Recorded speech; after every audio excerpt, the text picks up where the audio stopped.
चलो बेटा, बिस्मिल्लाहिर्रहमानिर्रहीम। ये हमारा 9618 का पेपर है, पेपर 1 वेरिएंट 2, और अक्टूबर नवंबर 2023 का पेपर। ठीक, 1 आवर 30 मिनट्स का है। ये टाइम हमारा थोड़ा सा कम होता है अगर हम ओ लेवल से कंपेयर करें। ओ लेवल में 1 आवर 45 मिनट्स के पेपर होते थे, ये 1 आवर 30 मिनट्स का पेपर है। मार्क्स दोनों के बराबर हैं। वो भी 75 मार्क्स का होता था ओ लेवल में, ये भी 75 मार्क्स। लेकिन इसमें टाइम कम है, इसको आपको जरा सा ध्यान में। पहला क्वेश्चन है इसके अंदर, क्या factory makes chocolate bar? The factory uses a conveyor belt that moves the products from one stage of the production to the next stage. An automated system counts the number of chocolates. अच्छा, ये question ये भी आ सकता था कि ये system कौन सा होगा। अगर ऑटोमेटेड सिस्टम है जो काउंट कर रहा है, अगर जो काउंटर होगा सिर्फ काउंट कर रहा होगा तो उसको हम कहेंगे ये मॉनिटरिंग सिस्टम है। अगर कोई और काम भी कर रहा है तो उसको हम कहेंगे, कोई फिजिकल एक्शन ले रहा है तो उसको हम कहेंगे कंट्रोल सिस्टम। अभी जो इसने बात की है, पर यहाँ पर वो ये नहीं पूछ रहा है, वो यहाँ पर ये पूछ रहा है कि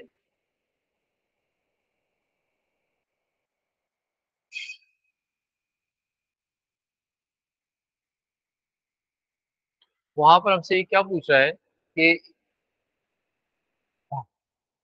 an automated system count the number of chocolate bars made at the end of the production. The system include a sensor position above the conveyor belt. अब conveyor belt के ऊपर एक सेंसर लगा हुआ है। तो ओ लेवल में तो हमने बहुत सारे क्वेश्चंस किए थे सेंसर से रिलेटेड, तो एक कंपलसरी क्वेश्चन था। तो अब आपको यहाँ पर वो आइडेंटिफाई करना है।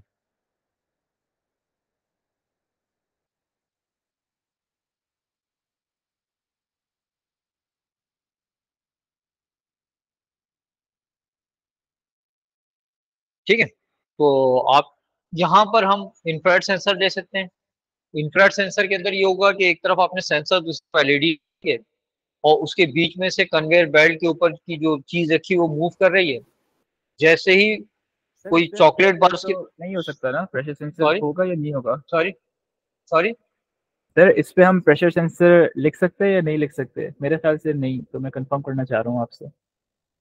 प्रेशर सेंसर इसके ऊपर हम, सर क्योंकि अगर वो सेंसर ऊपर लगा है तो क्या वो नीचे नहीं का नहीं, प्रेशर आपने डिटेक्ट देखा कर होगा ना सकेगा या नहीं? कन्वेयर बेल्ट के, आपने कभी ऑब्जर्व किया है ये कि कन्वेयर बेल्ट के अंदर ये होता है कि जब आप कोई चीज रखते हैं, कोई प्रोडक्ट रखते हैं, तो वो मूव होता है।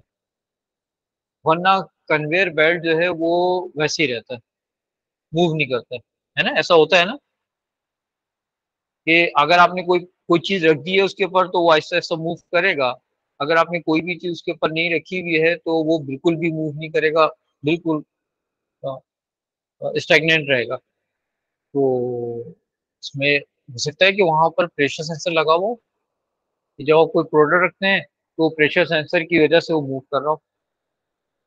अब यहाँ पर आपको ये देखना है, तो आपको प्रेशर सेंसर तो वो पूरे कन्वेयर बेल्ट में लगा दिया ना, कन्वेयर तो पूरा पूरा बेल्ट मूव कर रहा है। तो अब इस सिनेरियो में प्रेशर सेंसर लगाना जरा सा मुश्किल काम है, क्योंकि तो प्रेशर सेंसर तो मूव करता रहेगा। आपको काउंट करना है कि कितने वो गुजर रहे हैं यहाँ से चॉकलेट बार्स। तो बेटर ये है कि आप इंफ्रारेड सेंसर करें। सही है, ठीक है बेटा। अच्छा, वो आगे बढ़ते हैं। अभी कह रहा है कि second automated system removes chocolate bars with an incorrect weight from the production line. ठीक है, अब यहाँ पर वो एक्चुएटर का रोल पूछ रहा है। वो ये नहीं पूछ रहा है कि कैसे आइडेंटिफाई होगा कि एक चॉकलेट बार का वेट ज्यादा है, एक चॉकलेट बार का वेट ज्यादा या कम है, इनकरेक्ट है। वो तो प्रेशर सेंसर ही मेजर करके बता सकता, सेंड करेगा डेटा को, माइक्रो प्रोसेसर के पास जाएगा, माइक्रो प्रोसेसर उस वेट को स्टोर्ड वेट से कंपेयर करेगा। अगर वो वेट स्टोर्ड वेट के इक्वल हुआ, ये एक रेंज में हुआ तो एक्सेप्ट कर लेगा, वरना उसको बोल देगा कि ये इनकरेक्ट वेट है। यहाँ पर ये वाला पार्ट आपसे नहीं पूछ रहा है। वो ये पूछ रहा है कि जब माइक्रो प्रोसेसर आइडेंटिफाई कर लेगा कि ये इनकरेक्ट वेट है, तो वो कैसे एक्चुएटर के थ्रू इस बार को रिमूव करेगा। ठीक है ना, प्रोडक्शन लाइन में से वो बार को कैसे रिमूव करेगा। एक्चुएटर बेसिकली आउटपुट डिवाइस होता है। ये ऐसा आउटपुट डिवाइस है जो माइक्रो प्रोसेसर के इंस्ट्रक्शंस को फॉलो कर रही होती है। एक्चुएटर मैकेनिकल डिवाइस है, ये एनालॉग सिग्नल पर काम कर रहा होता है, micro processor digital signal send कर रहा होता है, तो पहले वो डीएसी के through digital signal analog signal में कन्वर्ट होता है और आता है एक्चुएटर के पास। अब एक्चुएटर ये हो सकता है कि एक्चुएटर के अंदर कोई मैकेनिकल आर्म लगा हो, कोई लीवर लगा हुआ है, जैसे कोई इनकरेक्ट वेट वाला बार इसके पास पास पहुंचता है, माइक्रो प्रोसेसर को बोलता है कि ये इस बार को रिमूव करे, वो अपने मैकेनिकल आर्म को मूव करे और मूव करके उसको हटा दे, वहां से ड्रॉप कर दे किसी उसके अंदर बॉक्स के अंदर, या वहां से वो पिक कर दे। ये भी हो सकता है कि वो पिक कर रहा हो और पिक करके किसी बॉक्स के अंदर डाल रहा हो, ये भी हो सकता है कि उसको वहां से ड्रॉप करके किसी बॉक्स में डाल। तो it may have a mechanical arm that moves to remove the.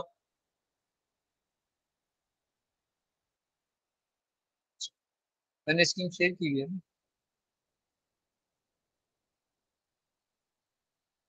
एक मिनट, एक मिनट।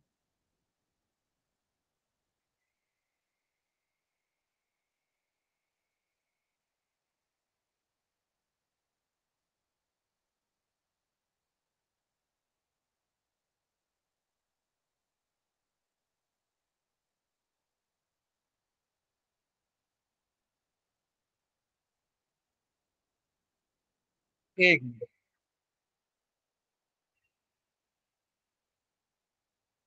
सही। अच्छा। सही बेटा। फिर उसके बाद ये बात हो रही है हमारे पास एम्बेडेड सिस्टम की। अच्छा, एम्बेडेड सिस्टम के अंदर हम बेसिकली हम हमारे पास जो कंप्यूटर हैं, इन कंप्यूटर्स को हम दो ग्रुप में डिवाइड कर सकते हैं। कुछ कंप्यूटर ऐसे हैं जो एक ही स्पेसिफिक काम करते हैं, इनको हम कहते हैं कि ये स्पेशल पर्पस कंप्यूटर है। और कुछ ऐसे कंप्यूटर हैं जो बहुत सारे काम कर रहे होते हैं, इनको हम कहते हैं जनरल पर्पस।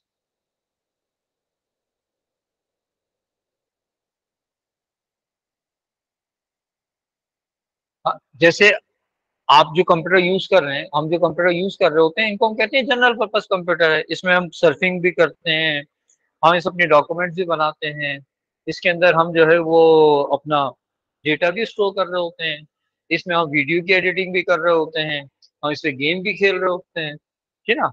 हम इसमें अपनी क्लासेस को भी कंडक्ट करते हैं। तो हम ये कहते हैं कि ये जो कंप्यूटर है, ये जनरल पर्पस कंप्यूटर है, किसी एक स्पेसिफिक टास्क के लिए नहीं, इसके अंदर हम बहुत सारे टास्क परफॉर्म कर सकते हैं। लेकिन कुछ ऐसे कंप्यूटर होते हैं जो सिर्फ एक ही काम के लिए बनाए जाते हैं, उन कंप्यूटर्स को हम कहते हैं कि ये क्या है, स्पेशल पर्पस कंप्यूटर्स। वो कंप्यूटर जो सिर्फ एक ही काम के लिए बनाए जाते हैं, उनको हम कहते हैं कि ये क्या है भी, स्पेशल पर्पस कंप्यूटर है। इन स्पेशल पर्पस कंप्यूटर के अंदर जैसे हमारे पास वो है आपका एसी है। इस एसी के अंदर आपने एक माइक्रो कंट्रोलर लगाया हुआ है, और वो माइक्रो कंट्रोलर एसी के टेम्परेचर को कंट्रोल कर रहा है। जो आपने टेम्परेचर सेट कर दिया, उस टेम्परेचर को वो वहाँ पे सेट कर रहा है, उसी कंप्यूटर को आपके रूम के टेम्परेचर को कंट्रोल कर रहा है। इसके अलावा ये माइक्रो कंट्रोलर कोई और काम नहीं कर सकता, इसके अंदर माइक्रो प्रोसेसर लगा हुआ है और कोई काम नहीं कर सकता। तो हम ये कहेंगे कि ये स्पेशल पर्पज है। ऐसे ही आपके पास इलेक्ट्रॉनिक वॉशिंग मशीन है, आपके जो फोटो कॉपियर मशीन है, इलेक्ट्रॉनिक पेट्रोल पंप है, जो हाउस होल्ड आपके इलेक्ट्रॉनिक डिवाइसेज हैं, ये सारे के सारे डिवाइसेज जनरल पर्पज नहीं है, स्पेशल पर्पज है। ये एक या दो काम के लिए परफॉर्म करते हैं। ठीक है। अब इन स्पेशल पर्पस कंप्यूटर्स को होता क्या है कि ये बेसिकली किसी मशीन के अंदर हमने क्या किया होता है, माइक्रो प्रोसेसर को लगाया होता है। इस मशीन में हमने कोई प्रोसेसर भी एम्बेड किया होता है, इसके अंदर लगा दिया होता है। इसके अंदर हमने कोई इनपुट डिवाइस होती है, जैसे आपका एसी है, उसके अंदर आपने रिमोट कंट्रोल के थ्रू इंस्ट्रक्शन दे रहे हैं। इसमें कोई आउटपुट डिवाइस होती है, जैसे एसी का डिस्प्ले होता है। बहुत सारे टच स्क्रीन भी आते हैं, जैसे आपका इलेक्ट्रॉनिक पेट्रोल पंप है, या आपका जो घरों के अंदर जो डिजिटल माइक्रोवेव ओवन्स हैं, इनके अंदर टच स्क्रीन होती है, तो वो इनपुट भी हो गई, आउटपुट भी हो गई, और उसमें कोई मेमोरी भी होगी, जो आप इंस्ट्रक्शन दे रहे हैं उसको कहीं ना कहीं वो सेव कर रहा होता है। लेकिन ये मेमोरी, ये इनपुट, ये आउटपुट डिवाइसेस जो है स्पेसिफिक काम कर रहे होते हैं इसके अलावा, और इवन ये कि जो माइक्रो प्रोसेसर है वो स्पेसिफिक काम कर रहा होता है। इसको हम कहते हैं एम्बेडेड सिस्टम, ठीक है ना। तो जो जनरल पर्पस कंप्यूटर्स हैं बेसिकली वो embedded, sorry special purpose computers हैं वो बेसिकली एम्बेडेड सिस्टम्स हैं। कुछ एम्बेडेड सिस्टम ऐसे भी होते हैं जिसके अंदर हम इंटरनेट इंस्टॉल कर देते हैं, इसको इंटरनेट का एक्सेस दे देते हैं और इंटरनेट के थ्रू उसको हम कंट्रोल कर रहे होते हैं। इनको हम कहते हैं इंटरनेट ऑफ थिंग, ठीक है ना। जैसे आजकल एसी आ रहे हैं ना, आप चाहते हैं कि आप घर में पहुंचने से पहले आप एसी को ऑन कर दें, उसका टेम्परेचर सेट कर दें, तो आप कोई ऐप इंस्टॉल कर लेते हैं अपने मोबाइल के अंदर, उस ऐप के थ्रू आप अपने एसी को ऑन कर देते हैं, ऑफ कर देते हैं, उसका टेम्परेचर सेट कर रहे होते हैं, और वो ऐप जो है वो इंटरनेट के थ्रू आपके एसी को कंट्रोल कर रही होती है। तो इसको हम कहते हैं इंटरनेट ऑफ थिंग, IoT। हाँ, एक टर्म हम यूज करते हैं इंटरनेट ऑफ थिंग, IoT। अच्छा, तो अब आपको फीचर्स बताने हैं एम्बेडेड सिस्टम के। तो एम्बेडेड सिस्टम के अंदर ये बेसिकली स्पेशल पर्पस कंप्यूटर्स होते हैं, ये एक या दो टास्क के लिए हम बना रहे होते हैं, एक दो तीन टास्क होंगे, सम टास्क के लिए बना रहे होते तो सर हैं। अगर हम कोई भी फीचर बता सकते हैं तो मैं ये लिख सकता हूँ, dedicated to one task only, और दूसरा के fast reaction to changing inputs. Fast reactions to changing, हाँ लिख सकते हैं। ऑप्टिमम लेवल पर काम कर रहा होता है, क्विक रिस्पॉन्स दे रहा होता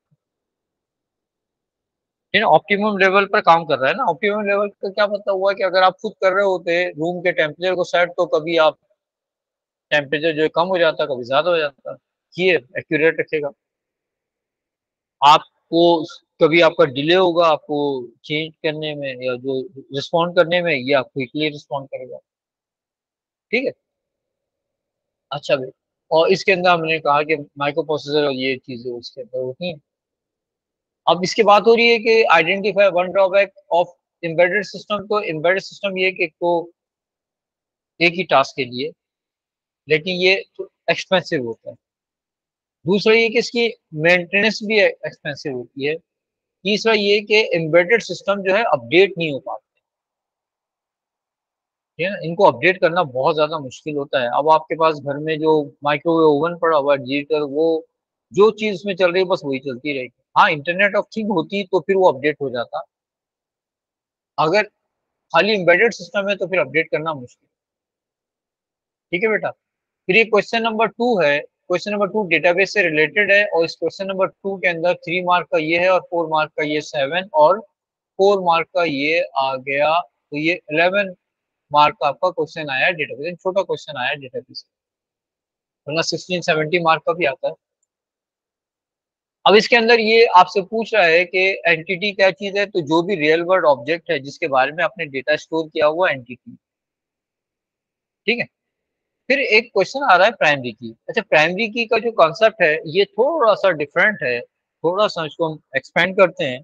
जो हमने ओ लेवल में पढ़ा था, ओ लेवल हमने कहा था कि a field that contain unique data item is known as primary key, है ना। यहाँ पर हम इसको प्राइमरी की नहीं बोलते हैं। जो ओ लेवल में प्राइमरी की थी उसको यहाँ पर हमने कैंडिडेट की बोला था, इफ यू रिमेम्बर। और फिर हमने कहा था कि कैंडिडेट की दो टाइप की होगी, एक वो जिसको आपने रिलेशनशिप में यूज किया है वो होगी प्राइमरी की, और जिसको आपने रिलेशनशिप में यूज नहीं किया वो होगी सेकेंडरी की। तो प्राइमरी की जो बेटर डेफिनेशन होगी वो ये होगी कि प्राइमरी की is a field that contain unique data item and used in relationship, ठीक है। जिसके थ्रू आप रिलेशनशिप क्रिएट कर रहे हैं अमंग डिफरेंट टेबल्स, उसको हम कहेंगे primary. A field that contains unique data items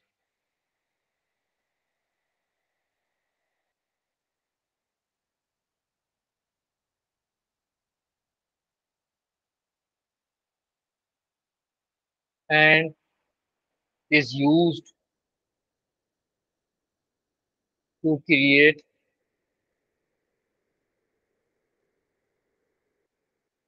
relationship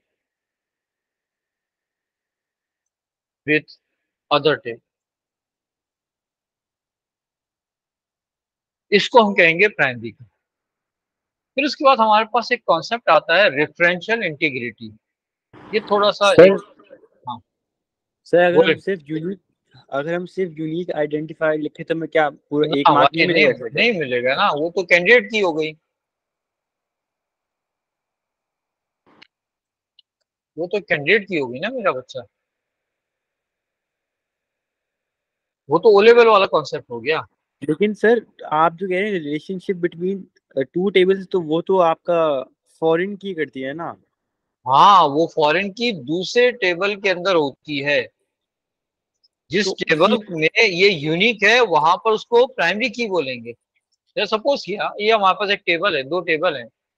एक टेबल के अंदर हमने लिखा हुआ है रोल नंबर, नेम, क्लास, ठीक है। और इसके अंदर हमने डाल दिया 101 है, ABC है, AS है, 102 है, PQR है, AS है, 103 है, हाँ LMN है, A2 है, 104 है, JKL है, A2 है, 105 है, XYZ है, और AS, ठीक है। हमने एक और टेबल बनाई हुई है, उस टेबल के अंदर हम स्टूडेंट्स का रिजल्ट लिख रहे हैं। हमने लिखा रोल नंबर, सब्जेक्ट, रिजल्ट। हमने कहा कि 101 का कॉम साइ में रिजल्ट है ए, 101 का फिजिक्स में रिजल्ट है बी, 102 का मैथ में रिजल्ट है बी, 102 का फिजिक्स में रिजल्ट है ए। सही है। अब ये दो टेबल हैं, अब मुझे 101 का नाम भी चाहिए, उसकी क्लास भी चाहिए, उसका रिजल्ट भी चाहिए। अगर मैं 101 का नाम और क्लास देखता हूं तो वो मुझे सिर्फ ऊपर वाले टेबल में मिलेगी। अगर मैं इस टेबल को कोई नाम रख दूं तो मैं कह सकता हूं कि स्टूडेंट का नाम है। और अगर मुझे ये चाहिए कि उसका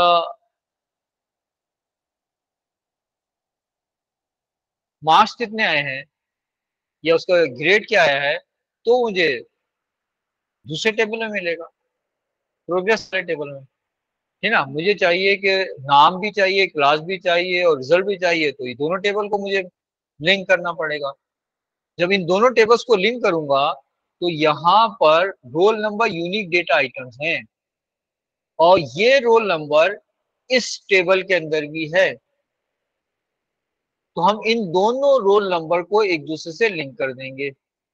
यहाँ पर रोल नंबर एक दफा आएगा, यहाँ पर रोल नंबर मल्टीपल टाइम आएगा। देखो 101 दो दफा आया, यहाँ पर एक स्टूडेंट दो सब्जेक्ट दे रहा है, 102 दो दफा आया। यहाँ पर जहां पर वो यूनिक है और जो रिलेशनशिप में भी यूज हो रहा है, तो यहाँ पर इसको हम कहेंगे प्राइमरी की। यहाँ पर ये रिलेशनशिप में तो यूज हो रहा है लेकिन यूनिक नहीं है, इसको हम कहेंगे फॉरेन की। तो यहाँ पर ये प्राइमरी की थोड़ी है रोल नंबर प्रोग्रेस के टेबल में। तो सर आप कह रहे हैं प्राइमरी की में हम यूनिक आइडेंटिफायर प्लस रिलेशनशिप में लिंक करता है, हाँ, क्योंकि और अगर मैंने इस टेबल के अंदर, हाँ सही कह फॉरेन रहे की में हो। सिर्फ लिंक करता है। हाँ, ये सपोज किया कि मैं यहाँ पर क्या करता कि मैंने यहाँ पे CNIC नंबर भी लिखा होता, मोबाइल नंबर भी लिखा होता ऊपर वाले टेबल में। अब अगर मैं ऊपर वाले टेबल में CNIC नंबर लिख दूंगा तो क्या CNIC दो स्टूडेंट का एक जैसा हो सकता है? नहीं। नहीं हो सकता। तो वो भी क्या होगा, यूनिक हो जाएगा। अब यहाँ पर मैंने एक और टेबल ले लिया, इस टेबल के अंदर मैंने एक फील्ड और ऐड कर दी और मैंने इसमें CNIC नंबर लिख दिया।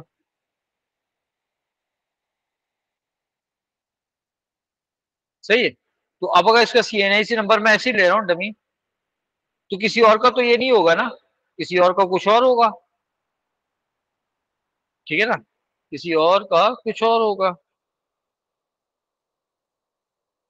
अच्छा, यहाँ पर CNIC भी यूनिक है और रोल नंबर भी यूनिक है, तो हम CNIC को यहाँ पर प्राइमरी की थोड़ी बोल सकते हैं। इस क्यों नहीं बोल सकते हैं? क्योंकि CNIC को मैंने रिलेशनशिप में यूज नहीं किया।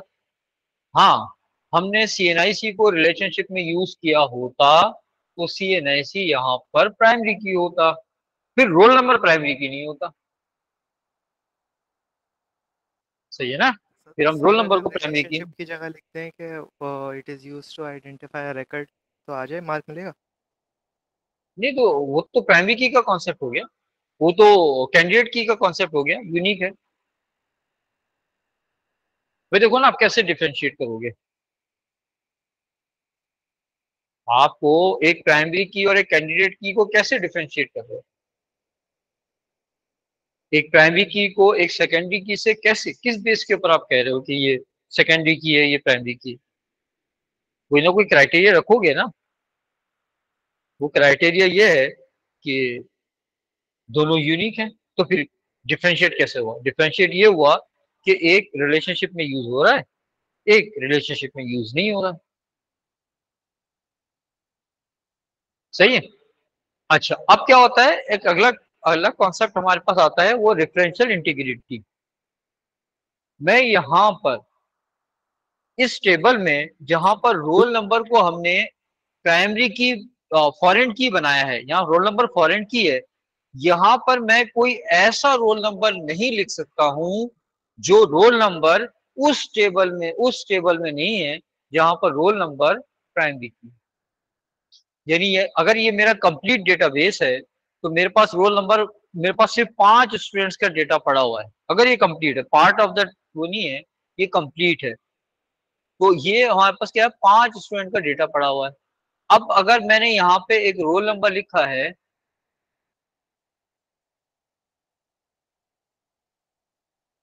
अच्छा, अब अगर मुझे यहाँ पे एक रोल नंबर लिखा मैंने 110, किसके अंदर? जहां पर रोल नंबर फॉरेन की है। तो जब मैं 110 लिखकर इसके सब्जेक्ट और मार्क्स लिखकर मैं जैसे इसको आगे जाऊंगा तो ये इसको रिजेक्ट कर देगा।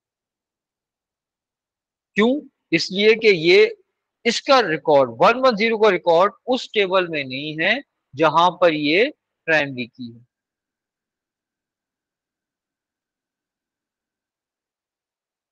110 का रिकॉर्ड उस टेबल में नहीं है जहां पर ये एज अ प्राइमरी की यूज हो रहा है।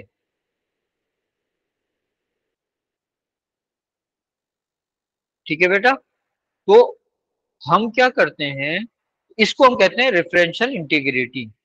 रेफरेंशियल इंटीग्रिटी में क्या होता है कि आप फॉरेन की में वो डेटा एंटर नहीं कर सकते हैं जो प्राइमरी की उस टेबल में नहीं है जहां पर ये फील्ड प्राइमरी की के तौर पर यूज हुई है।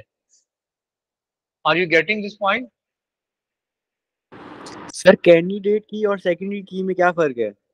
कैंडिडेट की और सेकेंडरी की में ये फर्क है कि आप स्टूडेंट्स और ए लेवल स्टूडेंट्स में जो फर्क है,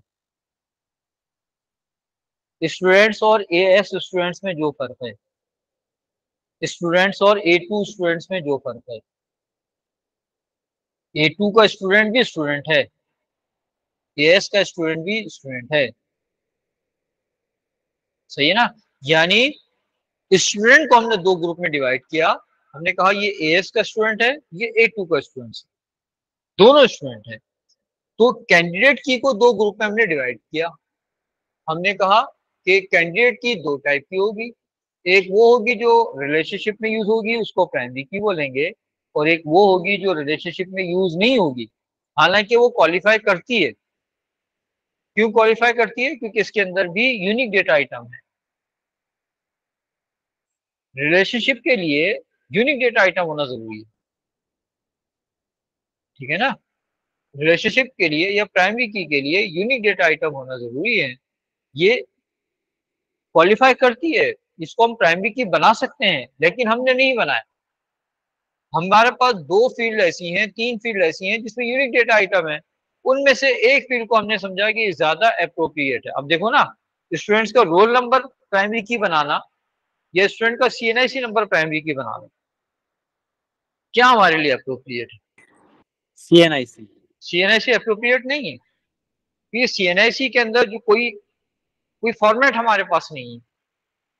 रोल नंबर के अंदर हमने फॉर्मेट बना दिया, हमने कहा कि 3 डिजिट का रोल नंबर होगा, 100 से स्टार्ट होगा, 200 तक जाएगा। ये इसको डील करना, इसको हैंडल करना हमारे लिए आसान है। हमने कहा जो एम्प्लॉय कोड्स हैं, तो एम्प्लॉय कोड के अंदर हमने कह दिया कि भाई पहले जो डिजिट होगा, कैरेक्टर होगा, वो एम्प्लॉय का डेजिग्नेशन शो कर रहा होगा, यानी मैनेजर्स की सारे एम्प्लॉय कोड M से शुरू हो रहे होंगे, सुपरवाइजर के S से शुरू हो रहे होंगे, डायरेक्टर्स के D से शुरू हो रहे होंगे, फिर उनका नंबर होगा, है ना। अब हमने कहा कि स्टूडेंट्स हैं हमारे पास, हमने कहा AS101, AS102, AS103, A2101, A2103। अब मैं कोड को देखते ही मुझे पता चल रहा है, मैंने कहा AS101, मैंने कह दिया CPM, कौन सा है, मैथ एंड फिजिक्स। हाँ, तो इस तरह की मैंने अपनी कोडिंग कर दी। लेकिन CNIC नंबर में कोडिंग थोड़ी कर सकता हूँ। CNIC नंबर को तो और नादरा ने अपने अकॉर्डिंग की कोडिंग की हुई है कि 42201 कराची का कोड होगा। हाँ, लास्ट लेटर जो है वो, लास्ट डिजिट जो है वो ऑड नंबर होगा मेल के लिए, और इवन नंबर होगा फीमेल के लिए। हाँ, तो ये तो उन्होंने अपनी कोडिंग की हुई है। और फिर नंबर ऑफ कैरेक्टर्स बहुत ज्यादा हैं, 42201 अगर मैं कहूँ तो 5 तो ये हो गए, 2 हाइफन आ गए, फिर उसके बाद एक वो हो गया जेंडर का कोड हो गया, फिर बीच का कोड हो गया। तो ये हमारे लिए मुश्किल, हम अपना कोड बना रहे हो। तो हमने कहा कि हमारे पास रोल नंबर भी लिखा हुआ है, CNIC भी लिखा हुआ है, और मोबाइल नंबर भी लिखा हुआ है। तो हमने रोल नंबर को प्राइमरी की बना दिया कि इसको डील करना हमारे लिए इजी है। Are you getting my point? जी जी सर, तो बिल्कुल। हमने जब, हालांकि हम CNIC नंबर को बना सकते थे जैसा आपने बोला, लेकिन CNIC नंबर को हमने नहीं बनाया, तो CNIC नंबर हो गया सेकेंडरी की, रोल नंबर को हमने बना दिया तो ये हो गया प्राइमरी की। Simple, right. अच्छा भाई, अब आपके पास आ गया रेफरेंशियल इंटीग्रिटी, भी हमने देख लिया। रेफरेंशियल इंटीग्रिटी क्या चीज है कि आप क्या कर रहे हो कि आप ये कोशिश कर रहे हो कि आपका जो प्राइमरी की में अगर कोई किसी भी एंटिटी का डेटा नहीं लिखा हुआ है, तो उस एंटिटी के बारे में डेटा फॉरेन की में ना आए, ठीक है ना। तो इसको हम कहते हैं कि आपने क्या किया है, रेफरेंशियल इंटीग्रिटी को मेंटेन किया। अच्छा, सही है। अच्छा, दूसरा एक टर्म हम यूज कर रहे होते हैं कभी कभी, आता है कंसिस्टेंसी। कंसिस्टेंसी क्या चीज होती है कि आपने अगर कोई एक डेटा आपने रखा हुआ है 2 डिफरेंट फील्ड के अंदर, सपोज किया 2 फील्ड है, एक फील्ड के अंदर आपने जो है रोल नंबर लिखा हुआ है, और दूसरी फील्ड के अंदर हमने एड्रेस लिखा है, ठीक है। अब एक जगह आपने रोल नंबर के साथ एक एड्रेस लिख दिया, किसी दूसरे टेबल में जो इसी से लिंक्ड है, इसी का रोल नंबर अपने एड्रेस चेंज कर दिया, दूसरे कोई एड्रेस लिख दिया, तो हम ये कहेंगे कि ये इनकॉन्सिस्टेंट है। RDBMS इस इनकॉन्सिस्टेंसी को भी खत्म करता है। वो क्या करता है कि कोशिश ये करता है कि एक डेटा एक ही जगह लिखा हुआ हो। आपने प्राइमरी की बना दिया, उस प्राइमरी की को जहां पर आपने प्राइमरी की बनाया वहीं पर आपने क्या किया, उसका एड्रेस लिख दिया। तो प्राइमरी की भी दोबारा आप एंटर नहीं करोगे उस टेबल के अंदर, तो एड्रेस भी दोबारा एंटर नहीं करोगे। तो अगर आपको एड्रेस को चेंज करना है, तो उसी जहां पर प्राइमरी की के अंदर 101 का एड्रेस चेंज करना है, तो 101 के रिकॉर्ड में जाकर वहां पर आप उसका एड्रेस चेंज करोगे। तो आपका एड्रेस 2 डिफरेंट प्लेसेस के ऊपर 2 डिफरेंट एड्रेसेस एक आदमी का नहीं होगा। तो हम ये कहेंगे कि ये क्या हो गया, अभी आपका इंटीग्रिटी को आपने मेंटेन कर, ठीक है ना। तो इंटीग्रिटी का भी आपके पास क्वेश्चन आता है, फिर आपके सिक्योरिटी का क्वेश्चन आता है ना, कि सिक्योरिटी किस तरह कर सकते हैं कि आपने अपने डेटाबेस के डिफरेंट टेबल्स को डिफरेंट लोगों को डिफरेंट एक्सेस राइट दे दिए, डिफरेंट टेबल्स के डिफरेंट एक्सेस राइट दे दिए, तो आपकी डेटा जो है वो प्राइवेसी और सिक्योरिटी को मेंटेन कर दिया। तो अब अगर आपको बात करना चाहते हैं इंटीग्रिटी की, तो फिर आप क्या करोगे कि क्या लिखोगे कि हाँ, हाँ क्या करेगा भाई इंटीग्रिटी? मेक श्योर, सर हाँ बोले बोले, कुछ नहीं। Make sure that the data to be stored in a table where it is used as foreign key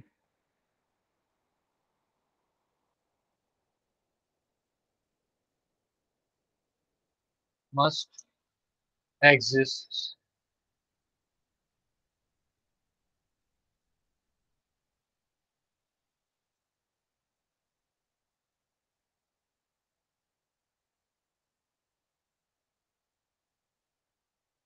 in a table where it is used as foreign.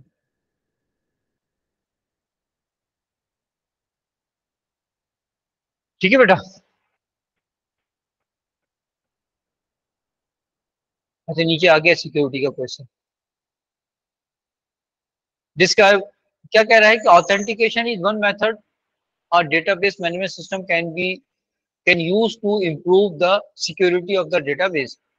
अब authentication किस तरह कर सकते हैं? आप यूजर को आईडी दे दें, पासवर्ड दे दें, है ना, तो अगर वो पासवर्ड एंटर करेगा तो ऑथेंटिक हो जाएगा, पासवर्ड एंटर नहीं करेगा तो अनऑथेंटिक। अब वो पासवर्ड डिफरेंट हो सकते हैं, फिंगरप्रिंट ले लें, तो पासवर्ड कैरेक्टर वाइज ले लें, जो भी चाहे पासवर्ड ले लें, तो वो ऑथेंटिकेट कर रहा होता है कि कौन इस डेटाबेस को एक्सेस करने की कोशिश कर रहा है। सिक्योरिटी को इम्प्रूव करने के लिए आप एंटीवायरस इंस्टॉल कर लें, आप डिफरेंट, आप मल्टीपल टेबल बना दें, RDBMS ही करता है, और sir different backup table persons को बैकअप भी हो सकता है डिफरेंट। अब आपका कितने मार्क का क्वेश्चन? 4 मार्क का क्वेश्चन है, अदर मेथड्स पूछ रहा है, तो आप जो है वो क्या सर करेंगे भाई बैकअप कि फायरवॉल एनक्रिप्शन। हाँ हाँ ये सारे भी लिख सकते हैं, फायरवॉल भी लिख सकते हैं।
सही, अनऑथराइज्ड एक्सेस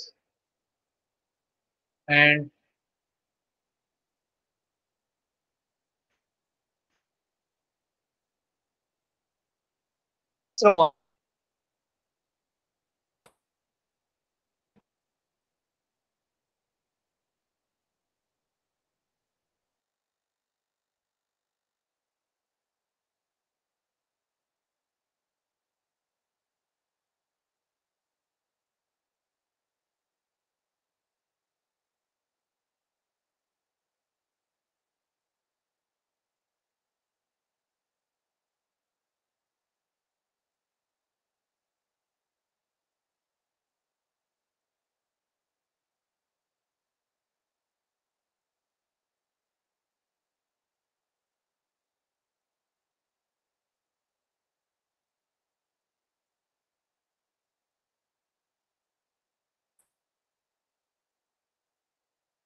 हेलो, मैं कब डिस्कनेक्ट हुआ मेरा बच्चा? सर थोड़ी देर पहले। सही है, तो कौन सा क्वेश्चन पर थे हम? इसी पे थे, ये वाला क्वेश्चन था। सर आपकी स्क्रीन नहीं दिख रही। ये ले देख लें, इसकी इसमें क्या है? आपसे क्या छुपा है?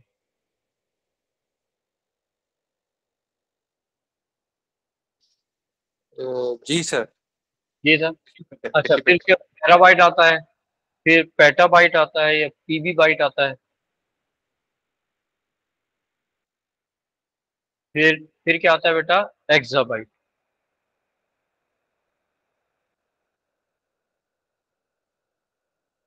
अब इसको याद रखने का एक मेथड है, सेंटेंस है। क्या सेंटेंस है, जरा इसको याद कर लेते हैं।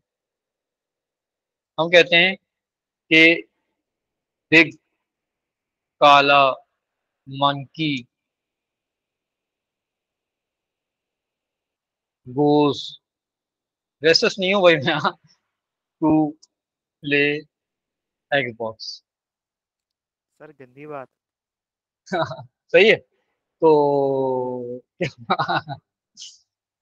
ठीक है, तो बिग काला monkey goes to play Xbox. ये आपको कोई और सेंटेंस जहन में आ रहा हो तो बता दें, तो वही भी हम यूज कर रहे हैं। ये भी बच्चों ने बनाया तो हमने यूज कर दिया।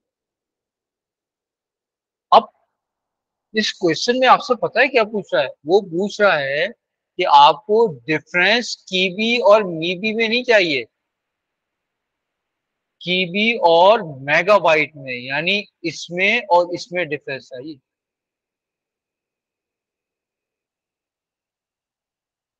तो एक डिफरेंस तो ये होगा कि कीबी बाइट जो है वो है बेस टू डिनरी बाइनरी प्रीफिक्स में, है ना? बाइनरी प्रीफिक्स है,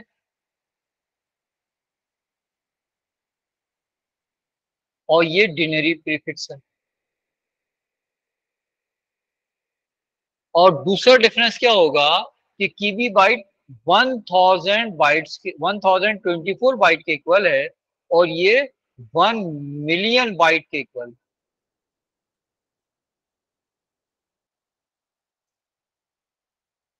सही बेटा। अच्छा भाई, अब इससे आपसे क्या कह रहा है कि ठीक है, यहां पर हम लिख देंगे कीबी bite is used in binary prefix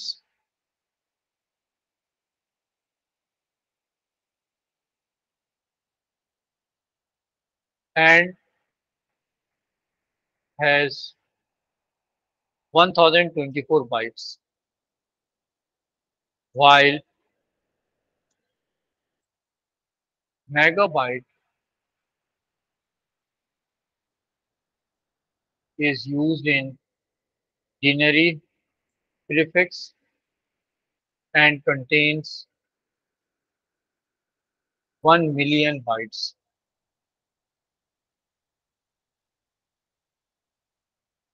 अच्छा भाई, अब आ रहा है दूसरा -196। -196 जो है, इसको आपको टूस कॉम्प्लीमेंट में लिखना है। तो पहले अब क्या बोल रहा है अभी, इसे देख लेते हैं। और क्या बोलना था? 12 बिट। सही है, तो 12 बिट टूस कॉम्प्लीमेंट में इसको लिखना है। कभी कभी इसके अंदर आपसे बोलता है कि इसकी वर्किंग शो करें, तो वर्किंग भी आपको शो करनी पड़ेगी। अच्छा, अब 12 बिट के अंदर किस तरह बनेगा भाई? 4 8 12, 1 2 4 8 16 32 64 128 256 512 1024 204। 196 का हम क्या करेंगे, पहले प्लस 196 निकालेंगे। ये होगा 122 128 और 64 होता है 192 और 4 196। 16 के मल्टीपल्स तो आपको बिल्कुल रटे हुए होने चाहिए। इसके बाद इसका हम निकालते हैं वंस कॉम्प्लीमेंट। वंस कॉम्प्लीमेंट के लिए इसको इन्वर्ट कर देते हैं, 1 1 1 1 0 0 1 1 1 0 1 1, और फिर इसमें +1 कर देते हैं। तो 1 + 1 का 2, 0 कैरी 1 हो गया, 2 का 0 कैरी 1, 1 1 1 1 0 0 1 1 1। सही है। फिर क्या कह रहा है कि ये 1 ट्रिपल 0 है, 0 डबल 1 0 है, 0 1 0 1। इसको कह रहा है कि बीसीडी में कन्वर्ट कर दें।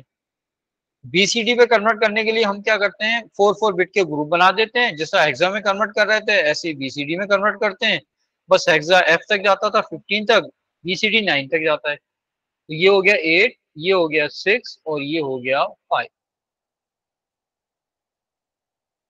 ये कह रहा है कि अनसाइन बाइनरी इंटीजर है, इसको डिनरी में कन्वर्ट करना है, यानी इसमें कोई पॉजिटिव नेगेटिव की वैल्यू नहीं है। बड़ा सिंपल सा काम हो गया। 1 2 4 4 128 256।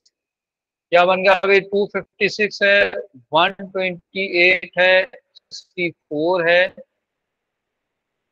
16 और 422 है।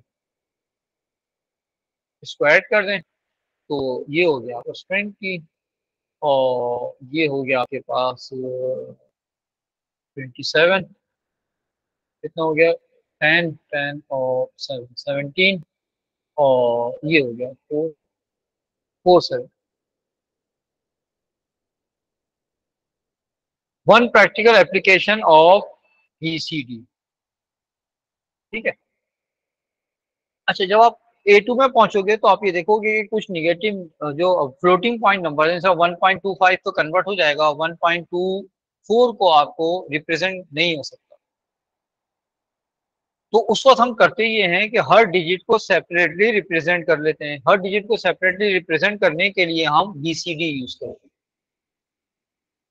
तो एक एप्लीकेशन क्या हो गई कि फ्लोटिंग पॉइंट नंबर्स को रिप्रेजेंट करने के लिए हम यूज कर रहे होते हैं बीसीडी।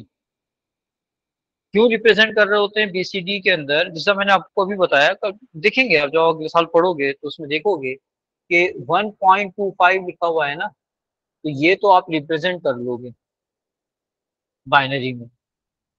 लेकिन आपसे बोलें कि 1.24 को रिप्रेजेंट कर लें, या 1.1 को रिप्रेजेंट कर लें, या 1.3 को रिप्रेजेंट कर लें, तो ये रिप्रेजेंटेशन नहीं होती, इनफैक्ट नहीं होती। क्या रीजन है, वो रीजन आप देख लेंगे, बता ही देता हूँ। सपोज कि आपसे कहते हैं कि 7.5 को कन्वर्ट करें, क्या मेथड है, 1 है, 2 है, 4 है, 8 है, 16 है, 32 है। इधर बढ़ रहे हैं तो आप डबल कर रहे हैं, इधर बढ़ेंगे तो हाफ कर रहे हैं। तो 32 का हाफ 16 हो गया, 16 का हाफ 8 हो गया, 8 का हाफ 4, 4 का हाफ 2, 2 का हाफ 1, और 1 का हाफ 0.5, 0.5 का हाफ 0.25, 0.25 का हाफ 0.125। अब मुझे 7.5 को रिप्रेजेंट करना है तो मैं कर दूंगा 111.1। मुझसे कहते हैं कि 8.75 को रिप्रेजेंट करें, तो क्या करूंगा भाई, मैं 8 ले लिया मैंने, 0 0 0, 0.5 ले लिया और 0.25 ले लिया। 0.5 और 0.25 कितने हो जाएंगे, ये हो जाएंगे आपके 8.75। तो आपकी रिप्रेजेंटेशन हो गई 1,000.11। अब मैं आपसे कहता हूं कि 8.1 को रिप्रेजेंट करें, है ही नहीं, हो ही नहीं सकता। 8.4 को रिप्रेजेंट करें, नहीं हो सकता। 8.3 को रिप्रेजेंट करें, नहीं हो सकता, है ही नहीं। आप कर लें, कुछ भी नहीं कर सकते आप। लेकिन हम बीसीडी यूज कर लें, बीसीडी में हमारे पास एडवांटेज ये है कि हर डिजिट को सेपरेटली डील कर लेते हैं, तो उसको अलग अलग रिप्रेजेंट कर देंगे। सही है। तो एक इसका यूज क्या है कि it is use in representing floating point numbers. अच्छा, वो नहीं बताना है ना, बस ये बता दें।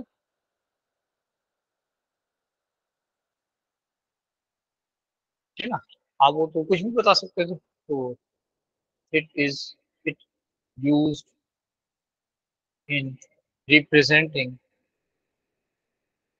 Floating point numbers.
ठीक है भाई।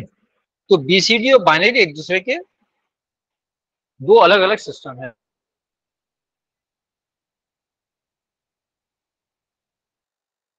और बोला था कि इसको बीसीडी में कन्वर्ट करो। तो बाइनरी और बीसीडी का आपस में कोई रिलेशनशिप नहीं है ना। जैसा मैं एक नंबर आपके पास आया एग्जाम में, बोले कि भाई ये नंबर है, बाइनरी नंबर है। अब आपसे कह रहा है कि इस नंबर को बीसीडी में कन्वर्ट करना है, तो पहले आप इस नंबर को डिनरी में कन्वर्ट करोगे, ठीक है ना। इसको आपने डिनरी में कन्वर्ट कर दिया तो 1 2 4 8 8 16 32 64 128 256, ठीक है। 1 2 4 8 16 32 64, हाँ 256 और 64 होता है 192, 192 और 8 होता है 200, 200 और 18 होता है 218। हो गया। ये बाइनरी था, बाइनरी को आपने किस में कन्वर्ट किया, डिनरी में। अब इस डिनरी को आप बीसीडी में कन्वर्ट करोगे।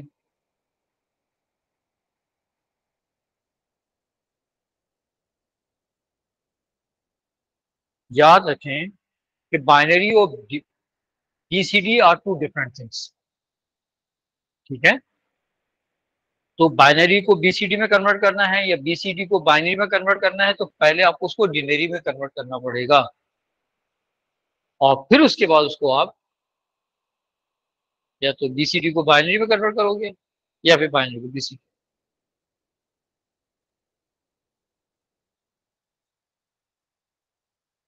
ठीक है बेटा। अच्छा भाई, राइट द बुलियन। हो गया मेरे बच्चों? हेलो। अच्छा अब इसकी, सर हाँ इसमें है ना, ये बीसीडी का याद रखना है आपको। हाँ? अच्छा भाई, write the Boolean expression that corresponds to the following logic gate. तो अब आपको उसको बुलियन एक्सप्रेशन बनानी है, तो यहाँ से आप इसे वो करोगे और फिर आप लिखोगे x इज इक्वल टू, और फिर आप दो ब्रैकेट बनाओगे, इन दो ब्रैकेट के बीच में आप लगा दोगे ये वाला गेट नैंड। पहले वाले ब्रैकेट में ये आएगा ए नैंड बी, दूसरे वाले गेट में ये आएगा बी बी जोर सी और उस पर नॉट।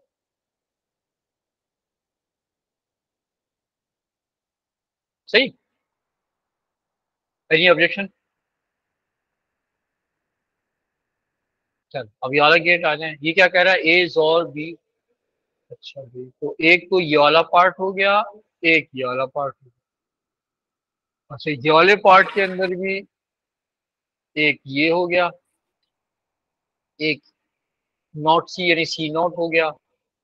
इसको मैं अगर कह दूं पी, इन सबको मैं कह दूं क्यू, तो सी नॉट चाहिए मुझे, सी का इन्वर्टर होगा।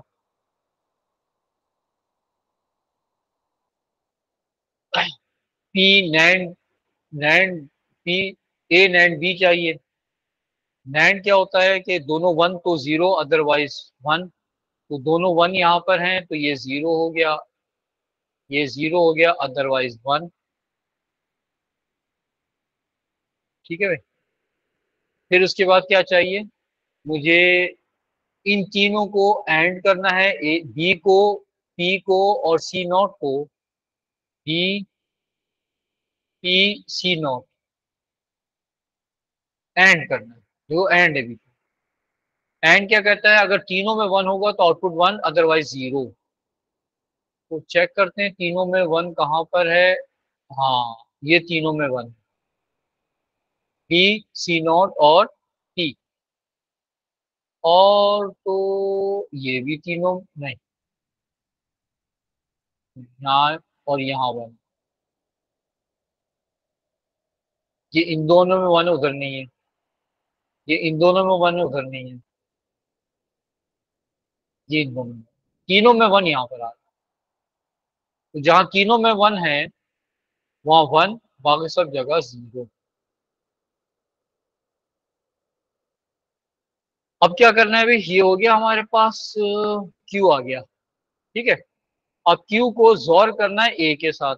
जोर कहता है डिफरेंट पे 1, तो ये दोनों डिफरेंट है एक, तो ये हो जाएगा 1। ये दोनों डिफरेंट है तो ये 1 हो गया, ये 1 हो गया, ये 1 हो गया, ये 1 हो गया, वापिस।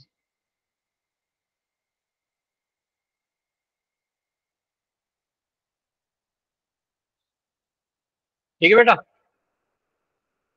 हेलो। सर ये ऊपर वाली इक्वेशन वो जो आपने लिखा है, जो आपने डायग्राम से पढ़ के लिखी, एक बार वो वापस समझा दें।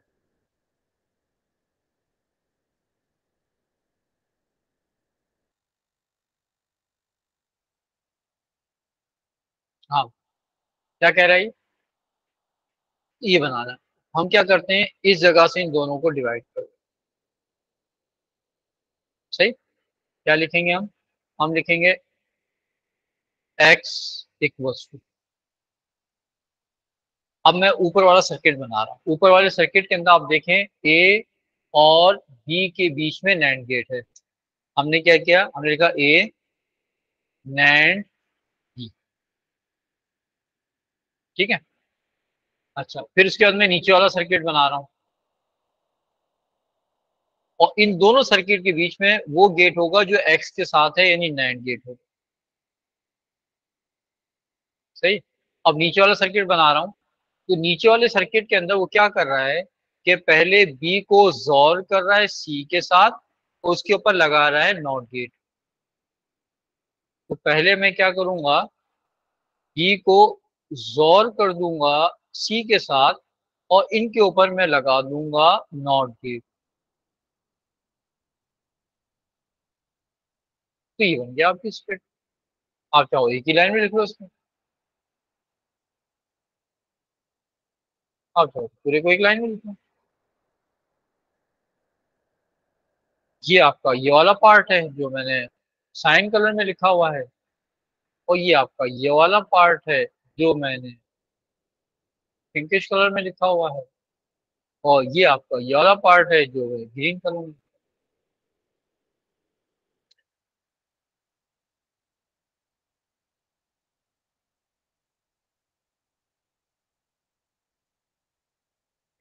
सही बेटा।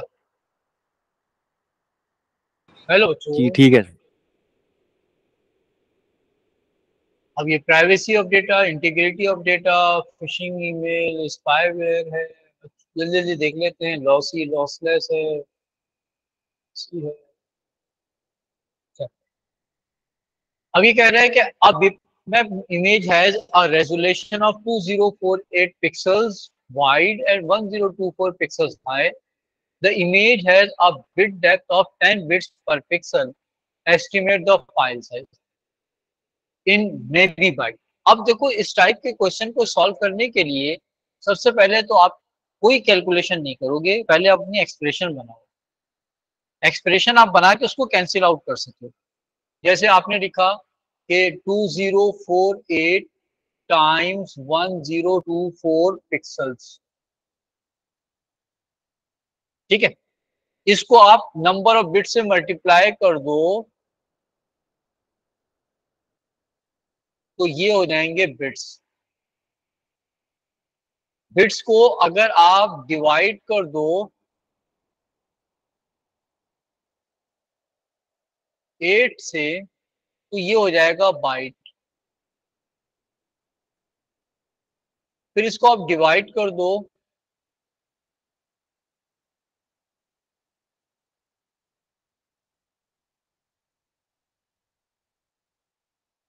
1024 से, तो ये हो जाएगा कीबी बाइट। और इसको दोबारा डिवाइड कर दो 1024 से, तो ये हो जाएगा मीबी बाइट। हो गया। अब कैंसिल आउट कर लो,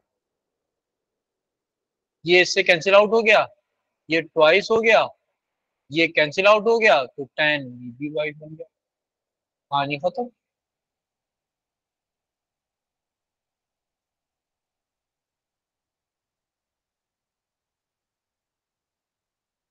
ये कैलकुलेशन तो बहुत इजी होती है, जिससे स्टूडेंट ब्लाउज परेशान होगा। सर वो डिनोमिनेटर वाला 8 कहाँ गया?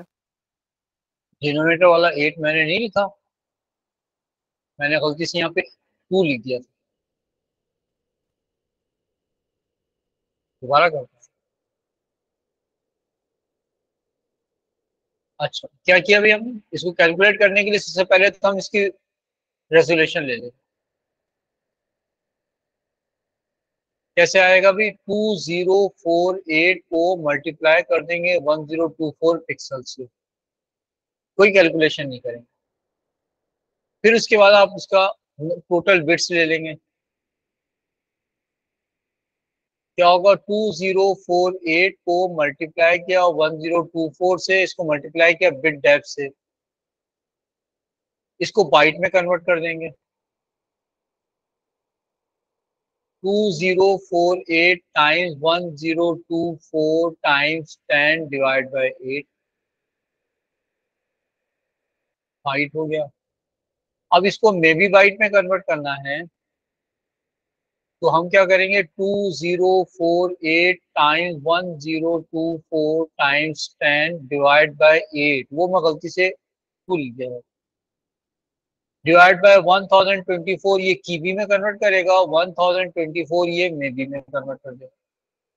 अब कैंसिल आउट कर लें, ये इससे कैंसिल आउट हो गया, ये इससे कैंसिल आउट हो गया, और ये क्या हो गया, 2 टाइम 1 और 2 टाइम 4, 4/8 यानी 2.5 हो गया, है ना। 10 को आप क्या करें, 20 को अगर आप डिवाइड करते हैं 8 से तो यही आएगा आपका, तो आपका आंसर आ गया 2.5 मीबी बाइट। एक छोटी सी कैलकुलेशन करनी पड़ी बस।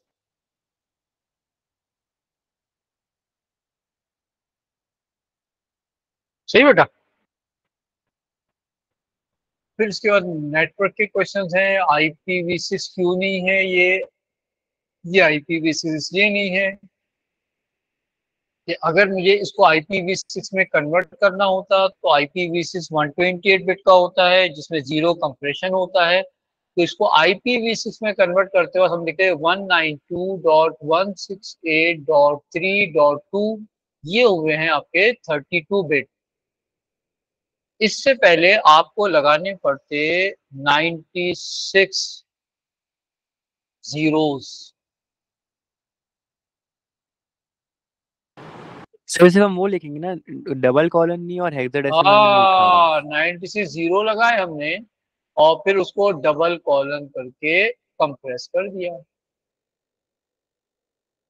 अब ये हुआ है आपका IPv6। यहाँ ये IPv6 नहीं है, क्यों नहीं है, क्योंकि why this is not an IPv6 address, because IPv6 address is 128 bit, right?